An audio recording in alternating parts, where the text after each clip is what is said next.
وَلَقَدْ يَسَّرْنَا الْقُرْآنَ لِلذِّكْرِ فَهَلْ مِن مُّدَّكِرٍ۔ الحمد لله رب العالمين والصلاة والسلام على أشرف الأنبياء والمرسلين، أما بعد فأعوذ بالله من الشيطان الرجيم من همزه ونفخه ونفثه. بسم الله الرحمن الرحيم. رب اشرح لي صدري ويسر لي أمري واحلل عقدة من لساني يفقه قولي. اللهم انفعنا بما علمتنا وعلمنا ما ينفعنا وزدنا علما. فبشر عبادي الذين يستمعون القول فيتبعون أحسنه، أولئك الذين هداهم الله وأولئك هم أولو الألباب. أأنزل عليه الذكر من بيننا بل هم في شك من ذكري بل لما يذوقوا عذاب أم عندهم خزائن رحمة ربك العزيز الوهاب أم لهم ملك السماوات والأرض وما بينهما فليرتقوا في الأسباب.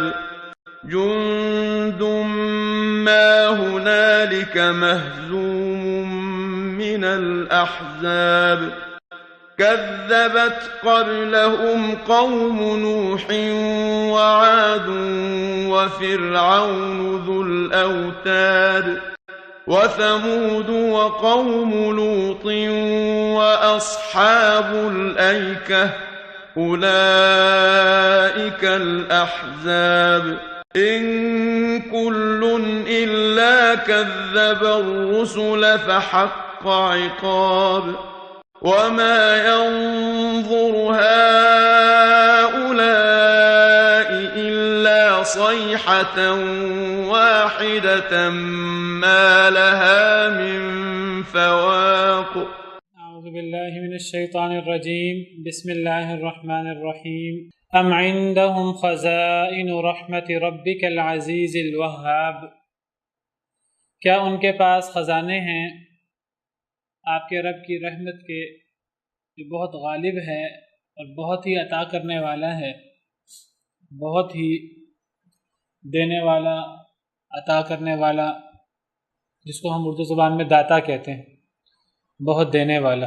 پچھلی آیات میں کفار مکہ کے کچھ اعتراضات اللہ نے ذکر کیے ہیں، اور ان اعتراضات میں سے نبی کریم صلی اللہ علیہ وسلم کی نبوت پر اعتراض کہ آپ نبی کیسے ہو سکتے ہیں، آپ تو بشر ہیں۔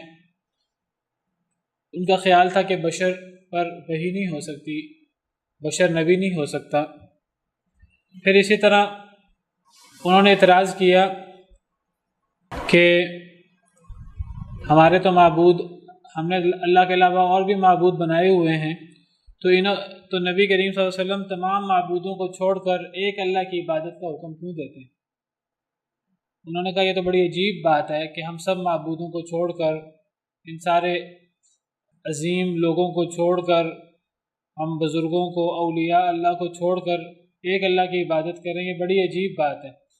پھر یہ کہنے لگے کہ یہ ایسی بات کرتا ہے جو ہم نے بات کسی دین میں نہیں سنی، دین ابراہیمی میں بھی نہیں سنی، عیسائیت میں بھی نہیں سنی، تو یہ توحید کی بات ہم تو پہلی دفعہ سن رہے ہیں۔ پھر کہنے لگے کہ اس کا کوئی نہ کوئی مقصد ہے، یہ جو ہمیں توحید کی دعوت دیتے ہیں تو ان کا جو ہے وہ کوئی دنیاوی مقصد ہے کہ دنیا کے اندر جو ہے وہ بادشاہ بننا چاہتے ہیں یا کوئی مال لینا چاہتے ہیں، ان کا کوئی مقصد ہے۔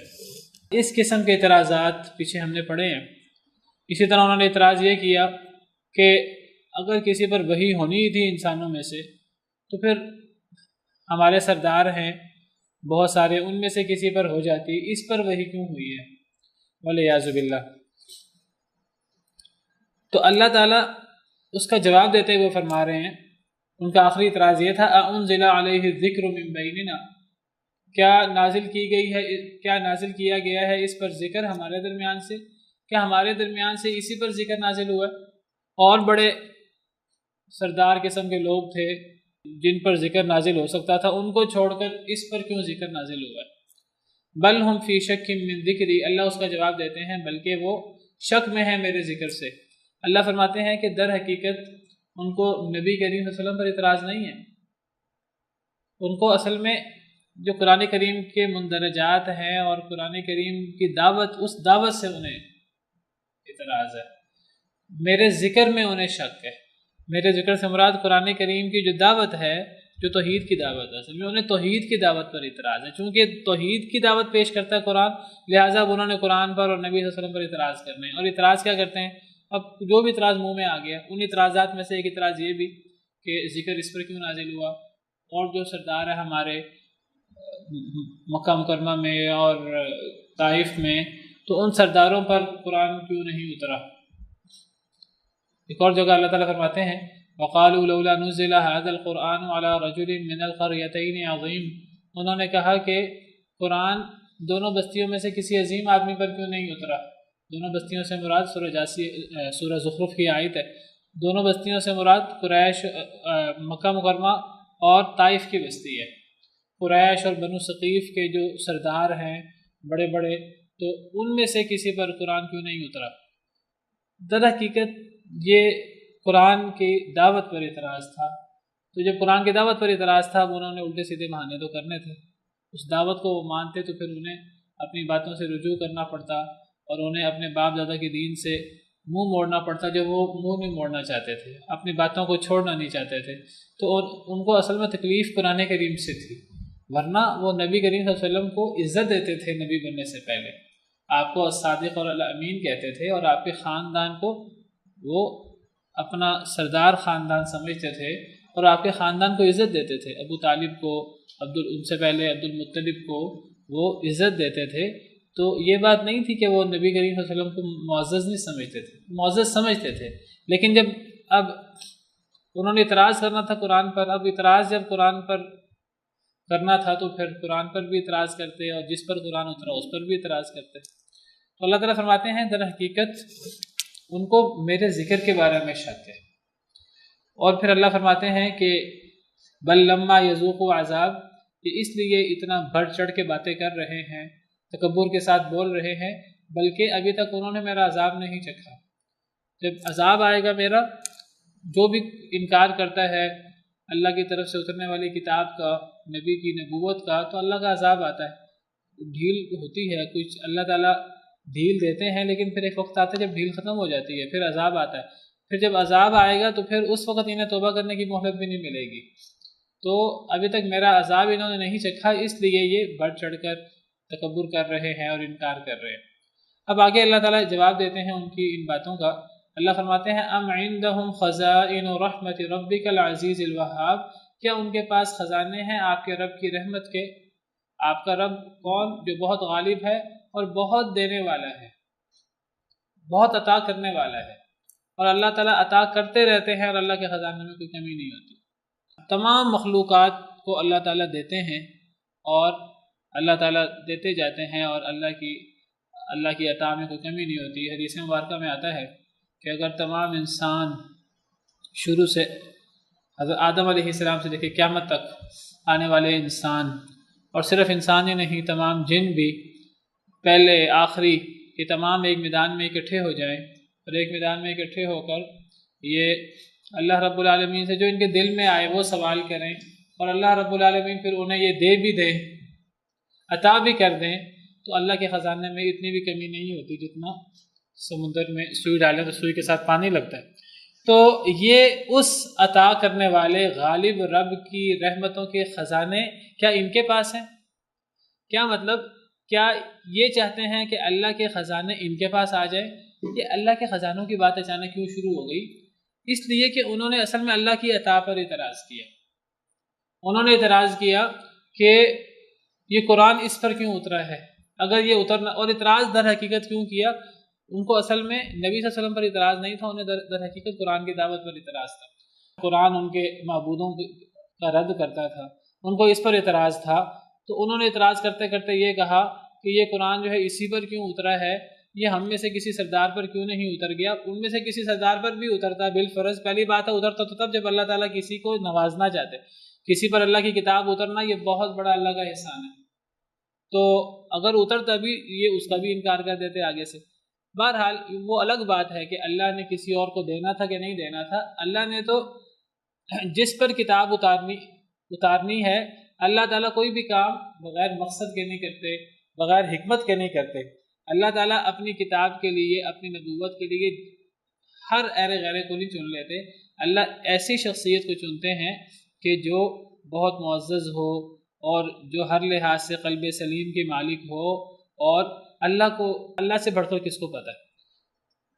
اللہ تعالیٰ فرماتے ہیں سورہ انعام میں کہ اللہ اعلم حیث یجعل رسالتہ، اللہ زیادہ جانتے ہیں، اللہ کو زیادہ علم ہے اللہ اپنی رسالت کہاں اتارے، کس کو نبی بنائے، اللہ کو پتہ ہے، لوگوں کو نہیں پتہ۔ یہ کہنا کہ جی یہ کتاب فلاں پر اتر جانی چاہیے تھی، نبی فلاں کو ہو جانا چاہیے تھا، اللہ گویا کہ لوگوں کو کہتے ہیں کہ تمہیں یہ بات کرنے کی کوئی اجازت نہیں ہے، تمہیں بات کرنے کی ضرورت نہیں ہے، نبی فلاں کو ہونا چاہیے، فلاں کو ہونا چاہیے۔ اللہ کو سب سے زیادہ علم ہے نبی کس کو ہونا چاہیے۔ اللہ نے ہر ایرے غیرے کو نبی نہیں بنانا، اللہ نے تو بہت ہی اوصاف حمیدہ کے حامل شخصیت کو، اللہ کی حکمت بالغہ اور اللہ کا علم، اللہ کے پاس علم ہے اور اللہ حکیم ہے، اللہ کو پتہ ہے کہ کون کس کو نبی ہونا چاہیے، کس کو نبی نہیں ہونا چاہیے۔ تو گویا کہ یہ اللہ کی جو رحمت ہے، سب سے بڑی اللہ کی نعمت ہے، اللہ کسی کو نبی بنا دیں۔ تو جو اللہ تعالیٰ اتنے خزانوں کا مالک ہے، یہ اللہ کے خزانوں کے مالک خود بننا چاہتے ہیں، اللہ کے خزانوں کو اب یہ تقسیم کرنا چاہتے ہیں کہ جی نبی یہ نہیں وہ ہونا چاہیے، وہ نہیں وہ ہونا چاہیے۔ تو گویا کہ اللہ فرماتے ہیں خزانے تو سارے میرے ہیں، جب خزانے سارے میرے ہیں تو میری مرضی ہے کہ میں کس کو دوں کس کو نہ دوں۔ اس خزانوں کے بارے میں تم بات کرنے والے کون ہو کہ یہ نبوت فلاں کو نہیں فلاں کو ملنی چاہیے تھی، فلاں کو نہیں فلاں کو ملنی چاہیے تھی، اور فلاں کے اوپر نبوت اترنی چاہیے تھی۔ ایک اور آیت کریمہ میں سورہ زخرف میں اللہ اس کا جواب کیا دیتے ہیں؟ اللہ فرماتے ہیں سورہ زخرف میں بھی ان کا یہ اعتراض ذکر ہوا ہے، وَقَالُوا لَوْلَا نُزِّلَ هَذَا الْقُرْآنُ عَلَىٰ رَجُلٍ مِّنَ الْقَرْيَتَيْنِ عَظِيمٍ، انہوں نے کہا کہ یہ قرآن دونوں بستیوں میں سے کسی اور عظیم آدمی پر کیوں نہیں اترا؟ تو یعنی ان پر کیوں اترا ہے، کسی اور عظیم آدمی پر کیوں نہیں اترا؟ تو اللہ نے اس کا جواب کیا دیا، اَهُمْ يَقْسِمُونَ رَحْمَةَ رَبِّكَ، کیا وہ تقسیم کریں گے آپ کے رب کی رحمت کو؟ یعنی گویا کہ یہ اللہ کی رحمت ہے، یہ اللہ کی دین ہے، اور اس سے بڑی دین کیا ہو سکتی ہے؟ اللہ کسی کو نبی بنا لے اور اللہ کسی پر اپنی کتاب اتار دے، اس سے بڑا انعام تو کوئی نہیں ہو سکتا۔ تو یہ انعام، پہلی بات ہے یہ خزانے اللہ کے ہیں، اللہ یہ کام کرتے ہیں، یہ کام کوئی اور نہیں کر سکتا۔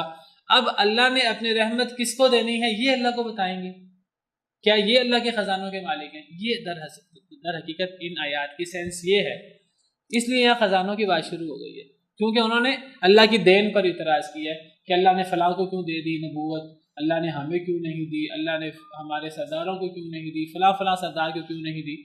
اللہ فرماتے ہیں کیا آپ کے رب کی رحمتوں کے خزانے ان کے پاس ہیں؟ اس رب کی رحمتوں کے خزانے جو بہت غالب ہے اور بہت عطا کرنے والا ہے، اس کی مرضی جس کو مرضی عطا کرے۔ یہ خزانے اللہ کے ہیں، اللہ ہی ان کا مالک ہے۔ اللہ نے تو یہ خزانے تقسیم کرنے کا اختیار اللہ نے اپنے نبیوں کو بھی نہیں دیا۔ اللہ فرماتے ہیں قل لا اقول لكم عندي خزائن اللہ، اے اللہ کے نبی آپ فرما دیجئے میں یہ بات نہیں کہتا میرے پاس اللہ کے خزانے، اللہ کے خزانے تقسیم کرنے کا اختیار تو نبی کے پاس بھی نہیں ہے، نبیوں کے سردار کے پاس بھی نہیں ہے کہ وہ اللہ کے خزانے تقسیم کر سکے۔ تو یہ کون ہے اللہ کے خزانوں کی تقسیم کے بارے میں اعتراض کرنے والے؟ اللہ کس پر اپنی نبوت جیسا انعام کرتے ہیں، کس پر نہیں کرتے۔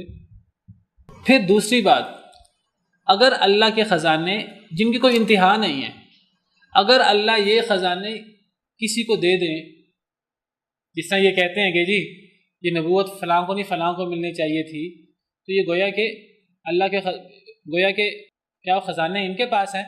اگر وہ خزانے ان کے پاس آ جائیں بالفرض، تو یہ وہ خزانے جو کبھی ختم نہیں ہو سکتے، یہ ان خزانوں کو تقسیم کرنے سے بھی رک جائیں گے۔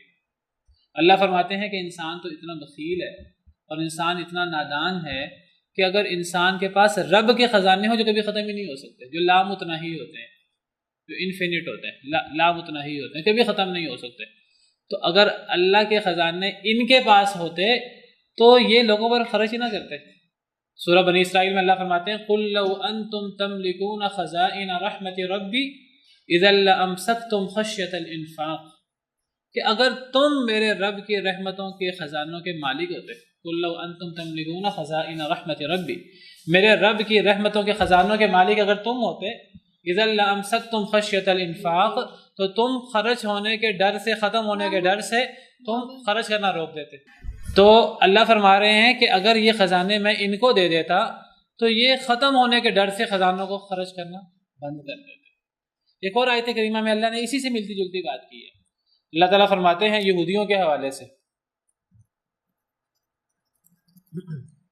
سورہ نساء کی آیت ہے، اللہ تعالیٰ فرماتے ہیں یہودیوں نے اعتراض کیا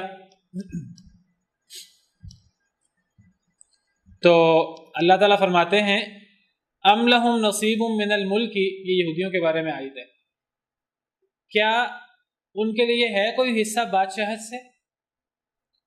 انہوں نے بھی اسی قسم کا اعتراض کیا جس طرح قریش مکہ اعتراض کر رہے ہیں۔ تو اللہ فرماتے ہیں کہ کیا بادشاہت میں سے کوئی حصہ ان کو مل گیا ہے؟ اب فیصلے انہوں نے کرنے ہیں کہ اب کس کو نبوت ملے کس کو نبوت نہ ملے۔ اصل میں یہودیوں کو کیا اعتراض تھا؟ یہودی ایمان کیوں نہیں لائے؟ یہودیوں کو اعتراض یہ تھا کہ نبوت بنی اسرائیل کے بجائے بنی اسماعیل کے پاس کیوں آ گئی ہے؟ ان کا اعتراض بھی اسی سے ملتا جلتا تھا۔ ان کے ایمان نہ لانے کی وجہ حسد تھی، کئی دفعہ کلاس میں بات ہوئی ہے، ان کے ایمان نہ لانے کی وجہ حسد تھی کہ نبی سارے ہمیشہ بنی اسرائیل میں سے آتے رہے ہیں، بنی اسرائیل بڑے عظیم لوگ ہیں اور وہ شہری لوگ ہیں اور وہ شہروں کے رہنے والے اور فلسطین جیسے شہر کے رہنے والے، بیت المقدس جیسے علاقوں کے رہنے والے جو انبیاء کا مسکن ہے، جو ظاہری طور پر باطنی طور پر بڑے بابرکت شہر ہے، ہر لحاظ سے اللہ کی نعمتیں ہیں، تو ان بنی اسرائیل میں کوئی نبی کیوں نہیں اترا؟ وہ بنی اسماعیل میں کیوں آخری نبی آ گئے؟ ان کو یہ اعتراض تھا۔ اللہ نے وہاں یہی فرمایا کہ کیا تم جو اعتراض کرتے ہو کہ بنی اسماعیل کے بجائے بنی اسرائیل میں نبوت آنی چاہیے تھی، یہ تو اللہ کا فیصلہ ہے، یہ تو اللہ کے پاس خزانے ہیں، اللہ نے کس کو دینا ہے کس کو نہیں دینا یہ اللہ کے فیصلے ہیں۔ کیا بادشاہت میں سے تمہارے پاس حصہ آ گیا ہے؟ فَإِذَا لَا يُؤْتُونَ النَّاسَ نَقِيرًا، اگر ایسا ہو جائے، ایسا ممکن نہیں ہے کہ اللہ کی بادشاہت اللہ کے خزانے ان کو مل جائے، اگر ایسا ہو جائے تو یہ لوگوں کو کھجور کی گٹھلی کے شگاف کے برابر بھی نہیں دیں گے، یہ اتنا بھی لوگوں کو نہیں دیں گے اگر ان کے پاس اللہ کے خزانے آ جائیں۔ ام یحسدون الناس علی ما آتاہم اللہ من فضل، کیا یہ حسد کرتے ہیں لوگوں سے جو اللہ نے انہیں اپنا فضل دے دیا ہے؟ کن لوگوں کو اللہ نے اپنا فضل دے دیا تھا؟ بنی اسماعیل کو۔ کیا یہ بنی اسماعیل سے حسد کر رہے ہیں کہ اللہ نے ان کو اپنا فضل دے دیا، اللہ نے نبوت ان میں اتار دی ہے؟ کیا ان کو یہ حسد ہو گیا اس لیے یہ نہیں مان رہے؟ اللہ فرماتے ہیں فقد آتینا آل ابراہیم الکتاب والحکمت، اگر تمہیں اعتراض ہے کہ بنی اسماعیل پر کیوں نبوت ان پر کیوں نازل ہوئی ہے، تو اللہ فرماتے ہیں بنی اسرائیل کو بھی ہم نے محروم نہیں رکھا، ہم نے تو آل ابراہیم کو کتاب بھی دی ہے اور حکمت بھی دی ہے، ہم نے تو تمام آل ابراہیم کو نوازا ہے، وہ چاہے بنی اسرائیل ہوں چاہے بنی اسماعیل ہوں۔ بنی اسماعیل پر اب اللہ کا بڑا انعام نازل ہوا ہے، تو اس سے پہلے سارے انعامات بنی اسرائیل پر ہی تو ہوتے رہے۔ ہم نے آل ابراہیم کو، جن میں بنی اسرائیل بھی ہیں بنی اسماعیل بھی ہیں، اور بنی اسرائیل پر ان کا اعتراض تھا ان میں نبوت کیوں نہیں آئی، گویا کہ وہ مراد ہے۔ ہم نے آل ابراہیم کو کتاب بھی دی تھی بنی اسرائیل کو، والحکمت اور حکمت بھی دی تھی، وآتیناہم ملکا عظیما، اور ہم نے انہیں بہت بڑی بڑی بادشاہتیں بھی دی تھی، دنیاوی بادشاہتیں، اللہ کی بادشاہت نہیں، ہم نے انہیں بادشاہتیں بھی دی تھی بڑی بڑی۔ حضرت داؤد علیہ السلام بادشاہ بھی تھے، نبی بھی تھے، حضرت سلیمان علیہ السلام، حضرت یوسف علیہ السلام، اللہ نے انہیں بادشاہتیں بھی دی۔ بنی اسرائیل میں اللہ فرماتے ہیں کہ اللہ کی یہ تقسیم ہے، اس تقسیم میں تم اعتراض کرنے والے کون؟ اب گویا کہ یہی اعتراض جو ہے وہ یہاں مشرکین نے کیا ہے، تو اللہ نے انہیں یہی جواب دیا جب انہوں نے کہا کہ یہ ذکر ہمیں چھوڑ کر، قریش اور بنو ثقیف کو چھوڑ کر، مکہ اور طائف کے سرداروں کو چھوڑ کر یہ محمد صلی اللہ علیہ وسلم پر کیوں اترا؟ اللہ اس کا جواب دیتے ہیں ام عندہم خزائن رحمت ربک، کیا آپ کے رب کے رحمت کے خزانے ان کے پاس ہیں؟ کیا فیصلہ اب یہ کریں گے؟ حالانکہ یہ خزانے اللہ کے ہیں جو غالب ہے اور جو بہت عطا کرنے والا ہے، ان کو کوئی حق نہیں اعتراض کرنے کا۔ ام لہم ملک السماوات والارض، کیا ان کے لیے ہے بادشاہت آسمان و زمین کی، وما بینہما، اور جو ان دونوں کے درمیان ہے، کہ فیصلے یہ کریں؟ فیصلہ کرنا ان کا کوئی حق نہیں ہے، اور اعتراض کرنا ان کا کوئی حق نہیں ہے۔ اگر یہ ماننا چاہتے ہیں مان لیں، ان کی دنیا آخرت بہتر ہو جائے گی۔ تملک العرب والعجم، عرب اور عجم پر تم غالب آ جاؤ گے، اور اگر نہیں مانو گے الا من تولی وکفر فیعذبہ اللہ العذاب الاکبر، کیا آسمان و زمین کی بادشاہت اور جو ان دونوں کے درمیان ہے وہ ان کے پاس ہے؟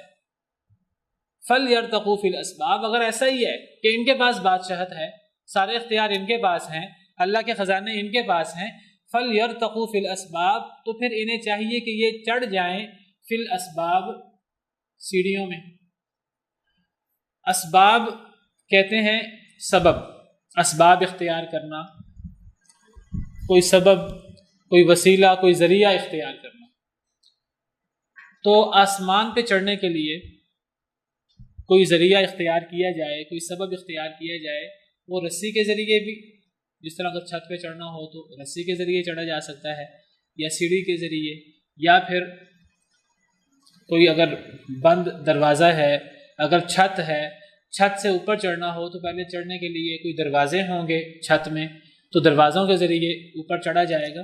تو مفسرین نے اسباب کے کئی معنی کیے ہیں، بعض مفسرین نے دروازے معنی کیے ہیں، بس چاہیے کہ وہ چڑھیں دروازوں میں۔ اگر دروازے معنی کریں تو مراد اس سے ہوگا آسمان کے دروازے۔ اگر ان کے پاس اللہ کی رحمت کے خزانے ہیں، اور اگر یہ آسمان و زمین اور جو ان کے درمیان ہے اگر یہ اس کے مالک ہیں، تو پھر ان کو چاہیے کہ پھر یہ آسمان کے دروازوں میں چڑھ جائیں، آسمان میں داخل ہو جائیں۔ بعض مفسرین نے معنی کیا پھر چاہیے کہ یہ رسی کے ذریعے چڑھ جائیں، انہوں نے اسباب کا معنی رسی کیا، تو سبب سے مراد کوئی ایسی چیز ہے جس کے ذریعے یہ آسمان پہ چڑھ جائیں۔ آسمان پہ کیوں چڑھنا ہے انہوں نے؟ کیونکہ انہوں نے اعتراض کیا ہے اللہ کی دین پر، اور اللہ رب العالمین نے جو نبوت دی ہے نبی صلی اللہ علیہ وسلم کو، اللہ فرماتے ہیں اگر یہ سارے خزانے اور بادشاہت ان کے پاس ہے، یہ آسمان میں چڑھ کر اللہ کی وحی کو آنے سے روک دیں۔ اگر یہ واقعی ان کے پاس خزانے ہیں، اگر یہ خزانوں کے مالک ہیں، تو پھر یہ آسمانوں میں چڑھ کر سارا سلسلہ ختم کر دیں، نبوت ختم کر دیں، اور جو مسلسل وحی ہو رہی ہے اس وحی کو آنے سے روک دیں، اگر یہ روک سکتے ہیں تو یہ مراد ہے۔ بس چاہیے کہ وہ چڑھ جائیں فی الاسباب، دروازوں میں یا سیڑھیوں کے ذریعے۔ کہاں چڑھ جائیں؟ یعنی آسمانوں میں۔ کیا کریں آسمان پہ چڑھ کر؟ آسمان پہ چڑھ کر جس وحی پر انہیں اعتراض ہو رہا ہے، جس وحی میں توحید کی بات ہے اور شرک کا رد ہے، اس وحی کو اگر یہ روکنا چاہتے ہیں تو یہ چڑھ کے روک دیں، اگر یہ روک سکتے ہیں تو۔ جند ما ہنالک مہزوم من الاحزاب، لشکر جو بھی یہاں ہیں وہ شکست کھائے ہوئے ہیں، من الاحزاب دیگر لشکروں میں سے، جتنے لشکر آئے بڑے بڑے پہلے بھی، اور یہ قریش مکہ کے بھی جتنے سردار ہیں اور جتنے ان کی نفری ہے، جتنے ان کی طاقتیں ہیں، جتنے ان کے اختیار اور اقتدار ہے، یہ بھی اور پچھلے تمام لشکر بھی شکست کھائے ہوئے ہیں۔ اللہ کا مقابلہ کون کرے گا؟ ہمیشہ نبیوں کی قومیں اللہ کا مقابلہ کرنے کی کوشش کرتی رہیں، اور اللہ ہمیشہ انہیں شکست دیتے رہے، اللہ ہمیشہ غالب آتے رہے، اللہ کے نبی ہمیشہ غالب آتے رہے۔ تو پچھلے گروہ بھی شکست کھاتے رہے، جتنے گروہ آئے وہ شکست کھاتے رہے، یہ بھی شکست کھائیں گے۔ اگر اللہ کا مقابلہ کریں گے تو اللہ کا مقابلہ کر نہیں سکتے۔ اب ان کا ایک ہی کام ہے کہ مان لیں، اگر نہیں مانتے تو پھر دنیا بھی تباہ، آخرت بھی تباہ۔ چلیں اذان کے بعد اللہ فرماتے ہیں جند ما ہنالک مہزوم من الاحزاب، لشکر جو یہاں ہے یعنی قریش کا لشکر، مہزوم یہ شکست کھانے والا ہے، من الاحزاب دیگر لشکروں میں سے، یعنی مطلب یہ ہے کہ دیگر لشکروں میں سے یہ بھی ایک لشکر ہے جو یہاں موجود ہے، اور یہ بھی شکست کھا جائے گا جس طرح دیگر لشکر شکست کھائے، جس طرح پرانے لشکروں نے شکست کھائی، تو یہ بھی انہی لشکروں میں سے، انہی گروہوں میں سے ایک گروہ ہے، ایک لشکر ہے۔ یہ وہ پرانے لشکر تو پرانے گروہ تو بہت بڑے بڑے گروہ تھے، ان کے پاس طاقت بھی زیادہ تھی، ان کے پاس مال و دولت اور صلاحیتیں بھی زیادہ تھیں۔ تو جب وہ بڑے بڑے لشکر شکست کھا گئے تو یہ تو ان لشکروں میں سے، ان گروہوں میں سے ایک چھوٹا سا لشکر ہے قریش کا، یہ بھی شکست کھا جائے گا۔ لشکر جو یہاں ہے شکست کھانے والا ہے من الاحزاب گروہوں میں سے۔ گویا کہ پرانے گروہوں میں سے جو پرانے گروہ گزر چکے ہیں جن کو اللہ نے شکست دے دی، تباہ و برباد کر دیا، تو یہ بھی ان لشکروں میں سے ایک چھوٹا سا لشکر ہے اور یہ بھی شکست کھا جائے گا اگر اس نے اللہ کے پیغام کو، اللہ کے رسول کو، اللہ کی وحی کو نہ مانا۔ اب اللہ تعالیٰ پچھلے گروہوں کا ذکر کر رہے ہیں۔ کذبت قبلہم قوم نوح، جھٹلایا ان سے پہلے قوم نوح نے بھی، وعاد اور قوم عاد نے بھی، وفرعون اور فرعون نے بھی، ذو الاوتاد جو میخوں والا تھا، جو میخوں والا تھا یعنی جو بہت طاقتور تھا، جو بہت بڑے ملک کا طاقتور بادشاہ تھا۔ تو وہ فرعون جو میخوں والا قوت والا تھا وہ بھی، اور اسی طرح نوح علیہ السلام کی قوم نے، قوم عاد وہ قوم ہے کہ جن سے زیادہ طاقتور کوئی قوم نہیں تھی۔ اللہ تعالیٰ فرماتے ہیں الم تر کیف فعل ربک بعاد، کیا نہیں آپ نے دیکھا ہے اللہ کے نبی صلی اللہ علیہ وسلم کیا کیا آپ کے رب نے عاد کے ساتھ، آپ کے رب نے عاد کے ساتھ کیا کیا؟ ارم ذات العماد، وہ عاد جو کہ ستونوں والے تھے، التی لم یخلق مثلها فی البلاد، جن جیسی مخلوق کبھی شہروں میں پیدا ہی نہیں ہوئی۔ تو اتنے طاقتور عاد، قوم نوح، قوم عاد اور فرعون کو جو میخوں والا تھا، تو انہوں نے بھی جھٹلایا تھا، انہوں نے بھی اپنے اپنے نبیوں کو جھٹلایا تھا۔ وثمود اور قوم سمود نے بھی، قوم سمود وہ قوم ہے جو پہاڑوں سے مکان بناتے تھے اور بڑی طاقتور، یہ بھی ان کو بھی عاد کہتے ہیں، ان کو عاد ثانی کہتے ہیں۔ تو یہ بھی قوم عاد کے بعد قوم عاد کے جانشین یہ بنے، یہ بھی بڑے طاقتور تھے، اور طاقتور ہونے کے ساتھ ساتھ یہ ان کے پاس کچھ مہارت بھی تھی، کچھ فنون کی، کہ یہ پہاڑوں سے مکان تراش لیتے تھے، سخت سخت پتھروں سے مکان محل تراش لیتے تھے، نرم مٹی سے محل بناتے تھے، تتخذون من سهولها قصورا وتنحتون الجبال بیوتا۔ سورہ اعراف میں اللہ فرماتے ہیں نرم مٹی سے تو یہ بڑے بڑے محل بناتے تھے، اور جو پہاڑ ہیں ان سے یہ گھر بنا لیتے تھے۔ وقوم لوط اور قوم لوط بھی، وہ اصحاب الایکا اور ایکا والے بھی۔ ایکا والے کون ہیں؟ ایکا پیچھے ہم نے پڑھا ہے یہ قوم شعیب ہے، یہ شعیب علیہ السلام کی قوم ہے۔ تو شعیب علیہ السلام کی قوم کو اصحاب الایکا بھی کہتے ہیں۔ اصحاب الایکا کیوں کہتے ہیں؟ کہا جاتا ہے کہ انہیں ایکا والے اس لیے کہتے ہیں کہ ایکا کہتے ہیں باغ، گھنے باغوں کو۔ اصحاب الایکا سے مراد وہ لوگ جن کے علاقے میں گھنے باغ تھے، تو یہ گھنے باغوں والے بڑے مالدار تھے۔ یہ بعض کہتے ہیں کہ ایکا سے مراد ایسے درخت ہیں کہ یہ درختوں سے، انہوں نے درختوں کے ساتھ کچھ غلط قسم کے عقائد انہوں نے اپنا رکھے تھے، جس طرح کچھ لوگ عقائد اپنا لیتے ہیں کہ اگر فلاں درختوں کے ساتھ ہتھیار ہم لٹکائیں گے تو ہمیں فتح ہو جائے گی۔ جس طرح قریش نے بھی ایک ذات انوات نامی درخت ان کے ہاں تھا، عرب لوگوں کے ہاں ایک ذات انوات تھا، تو وہ اس ذات انوات پہ لڑائی سے پہلے اپنے ہتھیار لٹکایا کرتے تھے، اور ان کا عقیدہ یہ تھا کہ جو یہاں ہتھیار لٹکا لے اس کو فتح ہو جاتی ہے۔ تو جب نبی کریم صلی اللہ علیہ وسلم جو ہے وہ اس درخت کے پاس سے گزرے، آپ کے ساتھ نئے نئے جو صحابہ مسلمان ہوئے تھے، نو مسلم، انہوں نے کہا کہ اے اللہ کے نبی صلی اللہ علیہ وسلم ہمارے لیے بھی کوئی ذات انوات کی طرح کا درخت بنا دیں، کوئی درخت مقرر فرما دیں، جیسا ان کے لیے ذات انوات ہے ہمیں بھی ایک ذات انوات کی طرح کا کوئی درخت ہمیں بھی بنا دیں۔ تو نبی صلی اللہ علیہ وسلم نے فرمایا کہ تمہارا مطالبہ بالکل ایسے ہے جیسے بنی اسرائیل نے حضرت موسیٰ سے کہا تھا۔ جب حضرت موسیٰ علیہ السلام بنی اسرائیل کو لے کے جا رہے تھے اور بنی اسرائیل کو فرعون سے نجات مل گئی تھی، تو رستے میں بنی اسرائیل نے دیکھا ایک قوم کو وہ بتوں کی پوجا کر رہی ہے، تو بنی اسرائیل نے کہا قالوا یا موسیٰ اجعل لنا الہا کما لہم آلہہ۔ بنی اسرائیل وہ اسی، اگرچہ اللہ نے انہیں غلامی سے اور فرعون کے ظلم و قہر سے نجات دی تھی، لیکن بنی اسرائیل تھے غلام، تو وہ بھی کفر و شرک میں اور ان چیزوں میں مبتلا تھے اپنے دور جاہلیت میں۔ تو اسی دور جاہلیت سے متاثر ہو کر انہوں نے کہا کہ جس طرح یہ لوگ بتوں کو پوج رہے ہیں، اے موسیٰ ہمارے لیے بھی ایک بت بنا دیں، ہم بھی اس کو پوجیں، یا موسیٰ اجعل لنا الہا کما لہم آلہہ۔ تو نبی صلی اللہ علیہ وسلم نے فرمایا، صاحب جو جن نئے ایمان والے صحابہ نے کہا، نو مسلم صحابہ نے کہا کہ ہمارے لیے بھی ایک ذات انوات بنا دیں جیسا ان کا ذات انوات ہے۔ ہم بھی وہاں ہتھیار لٹکائیں. آپ نے فرمایا تم نے بالکل وہ بات کہی ہے جو بنی اسرائیل نے حضرت موسیٰ علیہ السلام سے کی تھی. گویا کہ یہ شرک ہے درختوں کے ساتھ اور غیر اللہ کے ساتھ اس قسم کے عقائد رکھنا، اس قسم کے عقائد رکھنا اور یہ سمجھنا کہ فلاں چیز نفع نقصان دیتی ہے. ہمارے ہاں آج بہت سے لوگ ہیں ان کے یہ عقیدے ہیں، بعض پتھروں کے بارے میں، بعض درخت کے بارے میں، بعض مٹیوں کے بارے میں، کہ بعض مزاروں میں ایسے کچھ تالاب ہیں یا ایسی کچھ جگہ ہیں یا ایسے کچھ پانی ہیں، ایسے کچھ کنویں ہیں جو لوگوں نے مقرر کر رکھے ہیں خود ہی اپنے پاس سے، اور وہ سمجھتے ہیں کہ ان کنووں کا پانی ایسے ہی ہے جیسے کہ آب زمزم، گندے اور ناپاک اور پلید پانی ہے تو وہ اس کو زمزم کی طرح سمجھتے ہیں.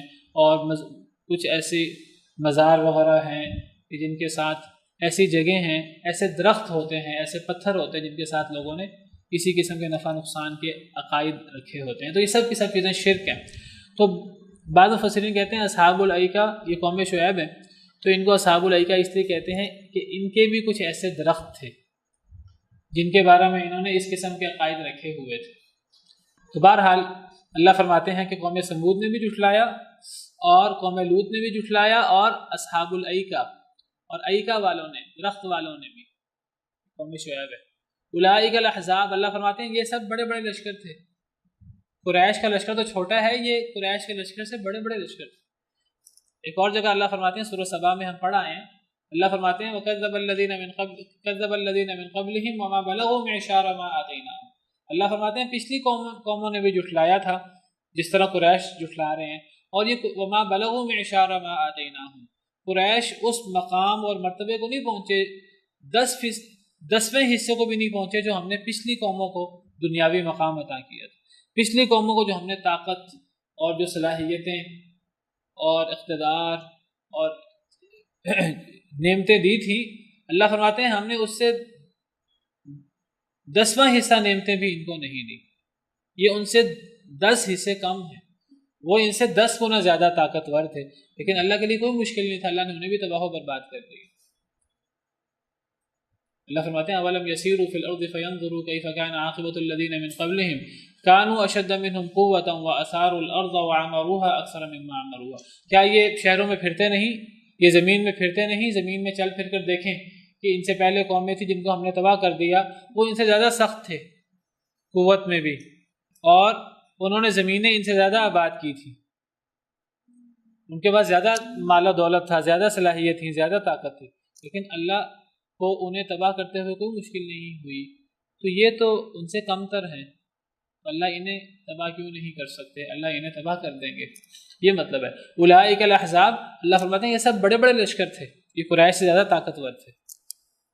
ان کل الا کذب الرسل، نہیں ہیں یہ سب لشکر جن کے پیچھے اللہ نے ذکر کیا ہے، یہ تمام قومیں نہیں ہیں یہ سب الا کذب الرسل، مگر انہوں نے رسولوں کو جھٹلایا.